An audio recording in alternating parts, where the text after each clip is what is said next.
Good afternoon, everyone. Members of the Malacanang Press Corps, ladies and gentlemen. In today's press conference, we're going to be joined by Executive Secretary Lucas Bersamin, along with his two undersecretaries, Yusek Leonardo Roy A. Cervantes and Undersecretary Al-Azri J. Muhammad Sali. The ES will give us an update on the second tranche of resignations from the cabinet. He will first give us a statement, then afterwards there will be an open question and answer forum. We would like to introduce now Executive Secretary Lucas Bersamin. Balikbayan. Good afternoon, Malacanang Press Corps. Upon the directive of President Ferdinand R. Marcos Jr., we are announcing today the acceptance of the second tranche of courtesy resignations from select officials in the executive branch. As the President himself stated, when we see shortfalls in performance, I don't leave it at that. I don't do things pang-optics. If there is a problem, I like to fix it. This process is part of a rigorous and ongoing evaluation of government performance, not only at the cabinet level, but across the entire bureaucracy. The President has been clear from the beginning. We are not just looking at the top levels. We are going deeper into the agencies, into the systems, and into the quality of public service being delivered on the ground. The people expect results, and the President has no patience for underperformance.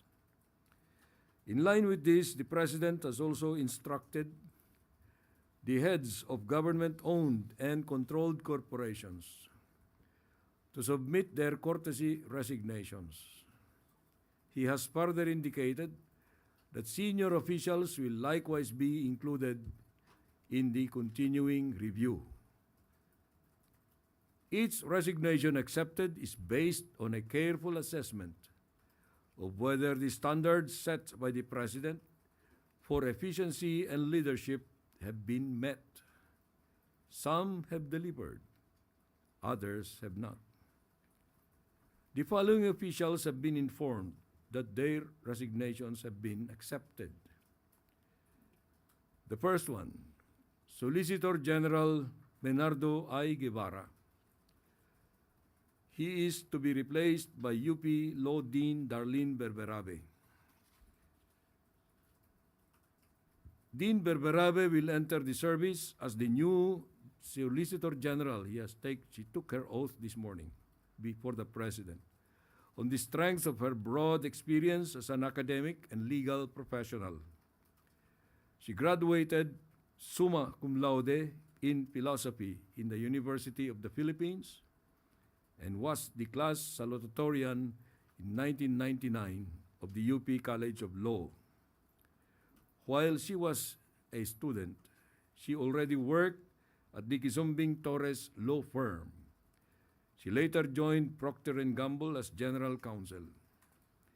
In 2010, she assumed as the Chief Executive Officer of the Pag-ibig Fund, and there she became known for her transformational leadership, good governance, integrity, and excellence. Her strong philosophy background will help her use the wisdom and the ethical leadership she has gained from deep reflection and rigorous study to competently perform her tasks as the Solicitor General. The second whose resignation is accepted is the resignation of CHED Chair J. Prospero E. De Vera III.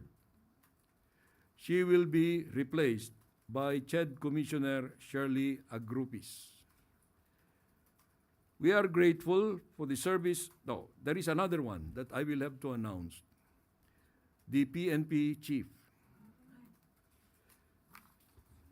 Oh, bakit?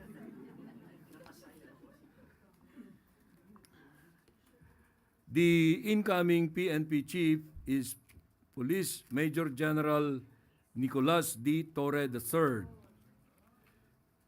The turnover of command will happen June 2nd.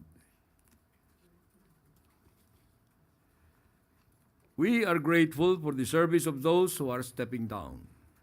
A smooth transition is being implemented to ensure continuity and stability in their respective institutions.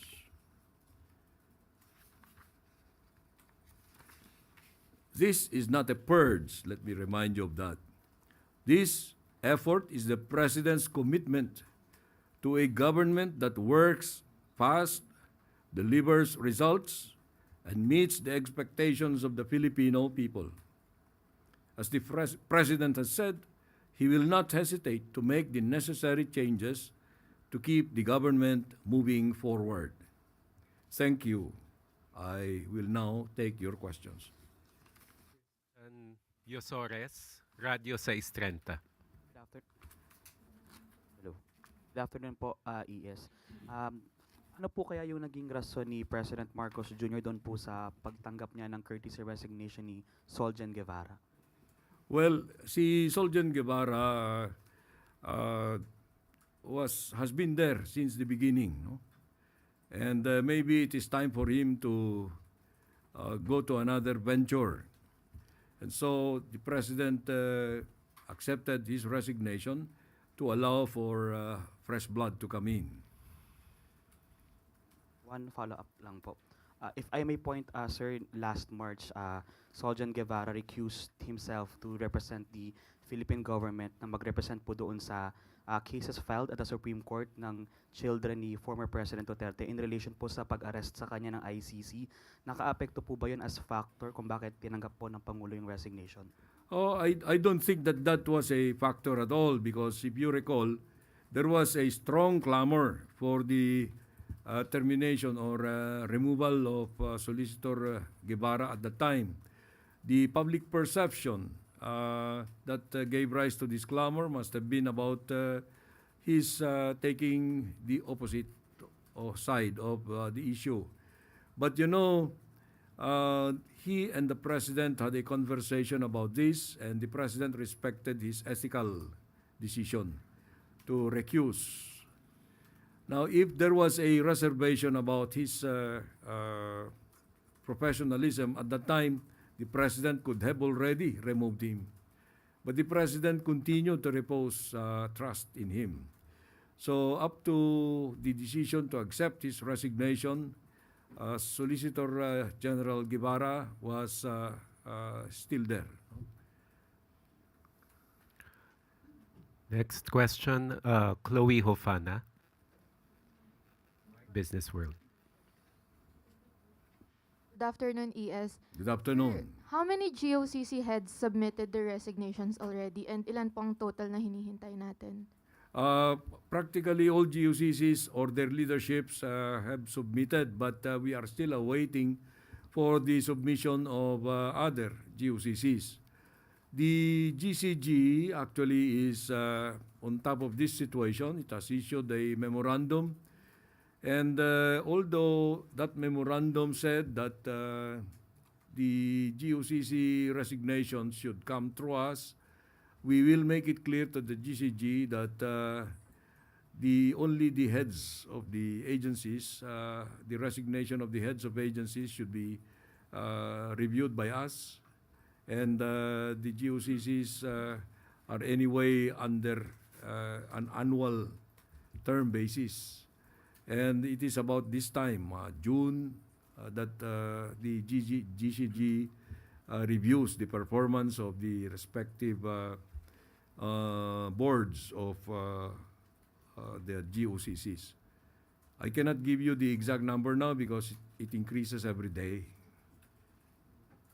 Sir, follow-up question. How would the resignations impact their operations? Well, there is no appreciable impact at all, negative at that, because all these people who offer their courtesy resignations are expected to continue performing their functions, discharging their duties until their replacements have been appointed. And that is expected of all public servants. No, no one abandons because that is part of the obligation of a public servant. And last question from me, sir. Could this signal potential policy shifts or realignment in state-run corporations that might affect private sector partnerships or public-private joint ventures? No, not at all. The stability of policies will continue. The policy directions have been issued to these offices by the President and the governing or the supervising cabinet secretaries. So there is a clear path for all of them to see, to follow, and to traverse. Thank you, sir. Ace Romero, Philippine Star. Secretary, good afternoon. Maaari bang humingi kami ng detalye bakit po si General Torre na 2-star general ang napili ng Pangulo bilang susunod na hepe ng PNP? Wala akong may bigay na detalye dyan. Ano? You know, the appointment of elements of the officers of the PNP, there has to be kept confidential. Okay? We should respect that confidentiality. But it's the President's discretion, which I consider to be absolute because he is actually the, well, you cannot consider that Commander-in-Chief kasi civilian yan, no? Pero more or less, ganun. No one can question the use of that discretion, call it inscrutable. But right now, the considerations that weighed in the choice of General Torre should be respected. Kasi he oversaw many high-profile operations including yung kay Pastor Kibuloy and then recently yung kay yung pag-aresto kay former President Duterte. May kinalaman po kaya yung naging handling niya ng mga ganong operations sa naging choice ng Pangulo? Hindi ko masasabi yan dahil alam mo si Presidente always demands performance. Kahit na ano yung pinagawa sa iyo, you must have you must exhibit some level, high degree level of performance. So maybe that is one. I'm not going to discount that. But there may be other qualities of General Torre that he might have considered in comparison to the qualities of those others who were not given this responsibility. Salamat po. Eden Santos, Net 25. Good afternoon po, ES. Yung pong pagkaka-appoint ni General Torre, naasahan po ba na magkakaroon ng mga demoralization or sa hanay po ng PNP yung pagkaka-appoint po sa kanya ng Bakit Pangulo? naman? Dahil kung titingnan po yung mga background po ng iba pang contender, hindi po kaya magdulot ito ng problema sa hanay? Palagay ko naman hindi dahil professional yung mga hanay ng kapulisan, no? They're all very great professionals. They're very decorated individuals. So they just follow what the Commander-in-Chief or what the President desires. So hindi po naman ito reward sa kanya, another reward ng Pangulo yung kanyang Alam mo, lahat ng promotion reward yan, ano? But most promotions are given on merit. So let us assume that this was given on merit because, you know, it was not an easy decision on the part of the President. He considered, to my recollection, 5 names, no? And you must probably have an idea of who those 5 were. But as of this time, the decision was already made and it favored Police Major General Torre. By the time he accepts this appointment, he will have the 4 stars. That is the regulatory rank, the stars. Thank you po. Ira Panganiban, DZRJ. Yes, General Torre will be serving 1 year and 9 months, if my calculations are correct. That means he will be one of the longest chief of the Philippine National Police to serve.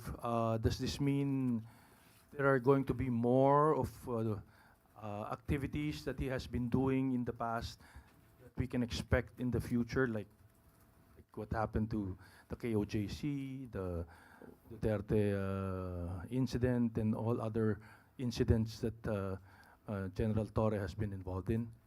Well, let him show to us. I do not understand too well the question. No? Performance is always depending on the situation. In these kinds of operations of the police, he was given an assignment, yung KOJ, ang sinasabi mo. He went at it like it was an ordinary thing, very professional. So we should praise him for that. There may be other situations like arresting a kidnapper. That's another kind of operation. So let us not judge a person on the basis of one that he had done very excellently. Baka yung next na kanya, palpak siya. Ibig sabihin nun, it's not going to be easy for us to predict. Follow up lang. So, serving for a year and 9 months, the longest I remember of a chief PNP serving very long is something like 6, 7 months, 8 months at most. A year and 9 months. Does this mean better stability for the Philippine National Police, considering that you are going to have a chief that is going to serve for quite some time now, na matutuloy-tuloy yung mga proyekto nila? You know, look at it this way. No? All PNP chiefs serve at the pleasure of the President, whether they have a term or not. If the President wants to terminate them, he could do that. But let us just expect that General Torre will be there until the end. That's all I can say. Will be there performing his best until the end. Everybody of us would like to do that ourselves. Thank you, sir. Ivan Mayrina, GMA Integrated News. Yes, good afternoon. May we know the reason why the President accepted the resignation of CHED Chair Popoy de Vera? Well, as far as I know, no? Because the thinking of the President is his own thinking. As far as I know, although this is not the official reason, you know, si CHED Chair de Vera has been there for 2 terms na. Second term niya na ito. Maybe the President wanted to give a fresh start to the CHED. Or maybe there were other reasons. Hindi natin madi-discount that may factor dyan yung mga intramurals dun sa CHED. I do not know. I cannot particularize because I am just generally aware of those particulars. A collegial body like the CHED always comes under such pressure from within. No? But I'm not going to say that that was the reason. I'm just guessing that that played a lot in the replacement, acceptance of the resignation. Any more questions for the Executive Secretary? Christian Yusores. Sir, one last na lang po. Balikan ko lang po yung sa Solicitor General. Meron po bang initial na marching orders or instructions si President kay Attorney Berberabe as the new Solgen? Well, the best thing that I could say about this is she took her oath this morning already, and that is a very strong indication of confidence on the part of the President. I am not privy if the President and the new Solicitor General had any lengthy conversation on any marching orders. But it is expected that the new Solicitor General, being a brilliant and intellectual person, must have understood her clear task of defending the interests of the Philippine government. The Solicitor General is the statutory counsel of the Philippine government. And she must now stand equal to that job, to that responsibility. I expect no less from her, as the President certainly does. So we look forward to working with her. Vance Fernandez, Police Files.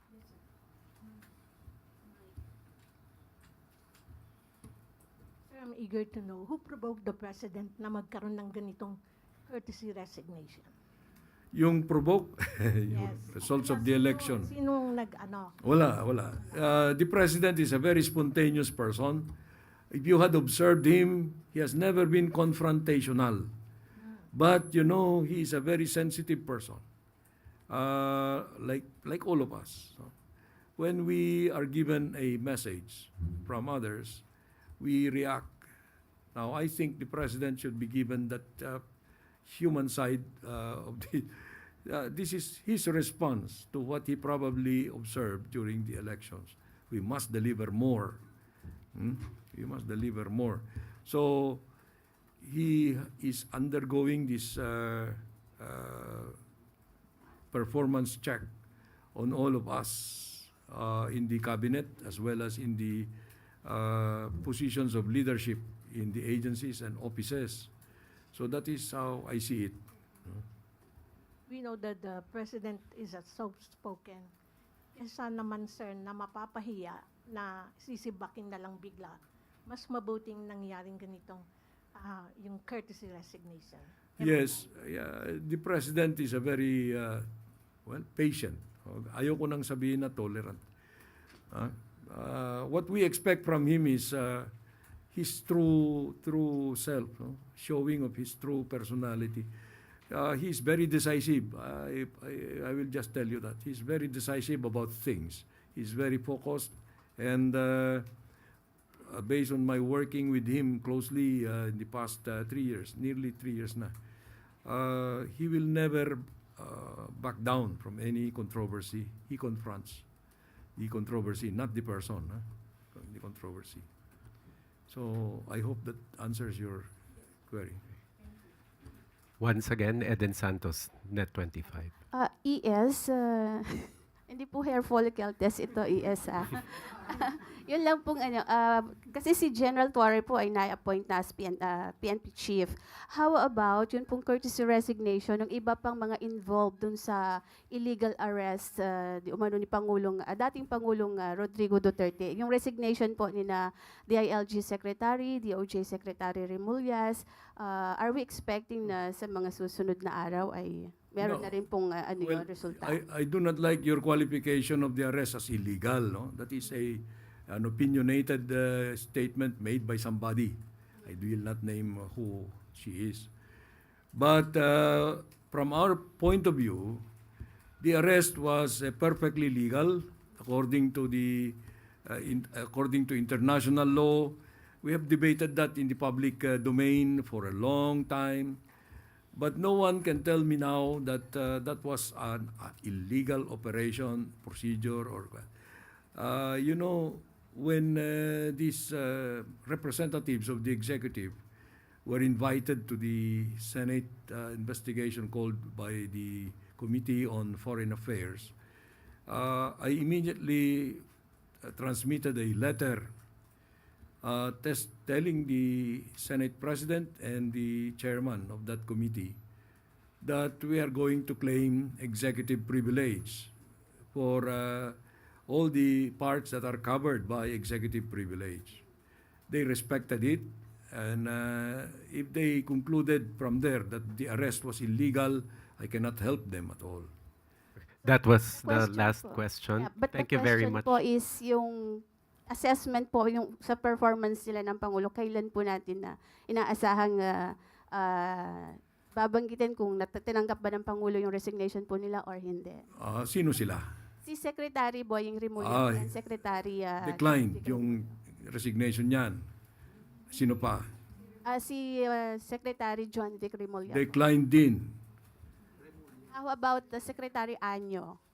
I do not know yet because that is a personal thing for the President, you know, security advisor yan. And actually that resignation letter was not coursed through me because it's a personal response. Well, they have a personal thing dyan. Kung ayaw ni Presidente tanggapin, it's up to him. How about Secretary Gubuchodoro po? Ay, hindi rin. Gusto mo bang lamunin tayo? No? So yung po tatlo, dinecline na po ng Pangulo. Yeah, definitely. Declined na yan. Thank you very po. much. Thank you very much, Executive Secretary Lucas Bersamin, Honorable Undersecretaries. Thank you very much. We now turn over the floor to Secretary J.C. Ruiz.